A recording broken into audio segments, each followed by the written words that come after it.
La septième et dernière alliance est mentionnée dans l'Épître aux Hébreux, chapitre 10, versets 16 et 17. « Voici l'alliance que je ferai avec eux après ces jours-là, dit le Seigneur. Je mettrai mes lois dans leur cœur, et je les écrirai dans leur esprit. Et je ne me souviendrai plus de leurs péchés, ni de leur iniquité. » La septième alliance est conclue avec le croyant. Dieu dit, « Je mettrai mes lois dans vos cœurs. » Et même, si vous ne lisez pas très bien et que vous ne puissiez rien comprendre, le Saint-Esprit vous enseignera toutes choses, jour après jour. Telle est la promesse dans Jean 16, 13, 14. Quand le Consolateur sera venu, l'Esprit de vérité, il vous conduira dans toute la vérité, car il ne parlera pas de lui-même, mais il dira tout ce qu'il aura entendu, et il vous annoncera les choses à venir.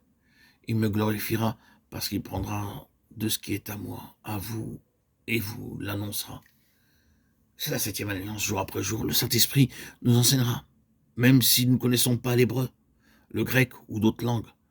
Nous pourrons néanmoins apprendre par la simple foi toutes les choses de Dieu.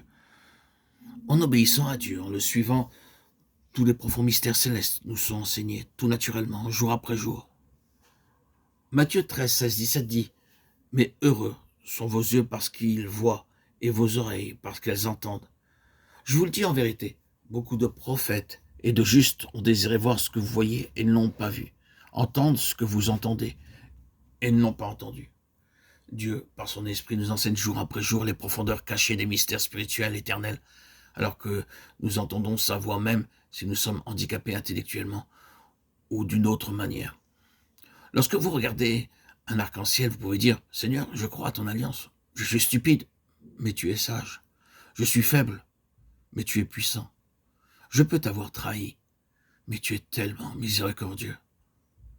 Maintenant, Seigneur, je vais être avec toi sur le trône. Garde ton alliance, Seigneur. » Chaque fois que vous vous sentez découragé, regardez l'arc-en-ciel. Vous verrez toutes vos tristes pensées s'en aller en regardant l'arc-en-ciel. Dieu est un Dieu qui garde l'alliance. De la même façon, lorsque vous tombez malade, priez. Garde ta parole, Seigneur, touche-moi, guéris-moi. Lorsque vous êtes découragé, dites-lui, Seigneur, donne-moi ta force et un nouvel espoir. Proclamez sa promesse par la même foi. Proclamez ses promesses pour chaque besoin.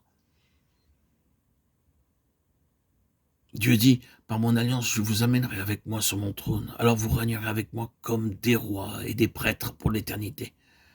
C'est le message d'Apocalypse 4. Il nous dit exactement comment régner. Le chapitre 4, verset 5 déclare, du trône sortent des éclairs, des voix et des coups de tonnerre. Devant le trône brûlent 7 lampes ardentes qui sont les 7 esprits de Dieu. Voici ce que dit celui qui a les 7 esprits de Dieu. Apocalypse 3, 1.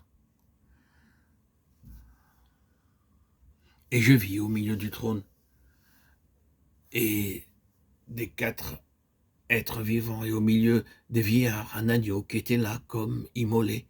Il avait 7 cornes et 7 yeux qui sont les 7 esprits de Dieu envoyés par toute la terre. Apocalypse 5, 6.